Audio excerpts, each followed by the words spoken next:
भैया जीप चलाता है, बदतमीज से बात करता है, समाज में गाली देता है तू। मैं बहुत डर गई थी जब वो आपको खींच के ले जा रहे थे, तो मुझे अच्छा नहीं लगता है। पूरी तरीके से श्योर है कि जो स्क्रैच 4 लोगों का जो है भारत सरकार ने जारी किया है, उनमें से जो है एक से आपसे बहसबाजी हुई है। और मैं ये भी श्योर हूँ कि उनमें से जो बात कर रहा था वो बंदूकों की बात कर रहा था, मैं इसमें भी 100% श्योर हूँ। ये जो कॉलर इसका पकड़े थे मेरे भाई का, वो ये था और ये भी साथ में था। 22 अप्रैल 2025 जम्मू कश्मीर के पहलगाम में 22 अप्रैल को हुए आतंकी हमले में 28 निर्दोष लोगों की जान चली गई। यह घटना जहां एक और सुरक्षा व्यवस्था की गंभीर नाकामी को उजागर करती है, वहीं दूसरी ओर इस हमले के पीछे एक गहरी और सुनियोजित साजिश का संकेत देती है। यह संकेत किसी और ने नहीं बल्कि जौनपुर की रहने वाली एकता तिवारी ने दिया है, जो हमले के वक्त पहलगाम में मौजूद थी। एकता तिवारी एक धार्मिक जत्थे के साथ पहलगाम यात्रा पर गई थी। उन्होंने बताया कि हमले से पहले ही उन्होंने कुछ संदिग्ध गतिविधियां देखी, जिन्हें उन्होंने गंभीरता से लिया और जांच एजेंसियों से संपर्क भी किया है।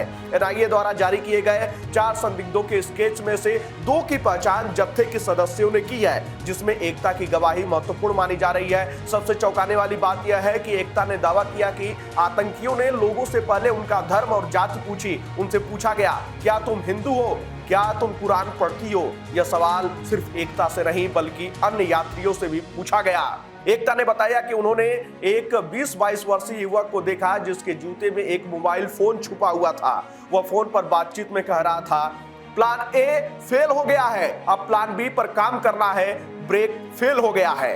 एकता के अनुसार एक और आतंकी कह रहा था कि 35 बंदूकें झाड़ियों में रखी गई हैं, एक लड़का ऊपर मिलेगा जो बंदूकें देगा। कॉल की, लेकिन वहां से वो लोग मेरी बात सुने, कोई रिप्लाई नहीं किए, कोई भी रेस्पॉन्स नहीं आया।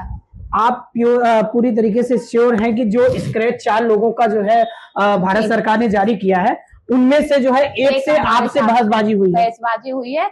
और मैं ये भी श्योर हूँ कि उनमें से जो बात कर रहा था वो बंदूकों की बात कर रहा था, मैं इसमें भी 100% श्योर हूँ। पास कुछ चैट्स भी हैं और कुछ स्क्रैच को इन्होंने श्योर भी किया है, ये इनके मोबाइल फोन में है, और इन्होंने दिखाया कि इनमें से कौन से थे जो जिनको आपके साथ में घटनाक्रम ये जो कॉलर इसका पकड़े थे मेरे भाई का, वो ये था और ये भी साथ में था।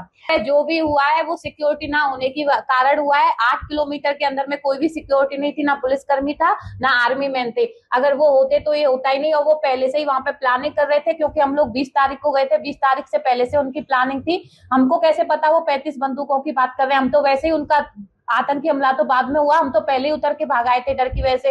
और मैं पूरे रास्ते बोलते हुए आई थी, ऊपर सेफ नहीं है, सब वापस चलो, कोई मेरी बात सुन भी नहीं रहा था। एकता ने यह भी बताया कि एक आतंकी ने उनसे अमरनाथ यात्रा के बारे में सवाल किया। जब उन्होंने बताया कि उनके पास नहीं है, तो आतंकी ने कहा, हमसे संपर्क करें, हम बिना पास के दर्शन करा देंगे। मगर जब एकता ने मोबाइल नंबर मांगा तो आतंकी ने मना कर दिया। वहीं एकता ने यह जानकारी उत्तर प्रदेश सरकार की 1076 हेल्पलाइन नंबर पर भी दी थी, लेकिन उनके अनुसार उनकी शिकायत को अभी तक कोई भी गंभीरता से नहीं लिया गया है। वहीं इस पूरे मामले पर एकता का यह बयान बड़ा माना जा रहा है। देखना होगा कि आगे एकता के बयान पर क्या कुछ कार्रवाई होती है और फिर भारत सरकार इस पूरे मामले का किस रूप में संज्ञान लेती है।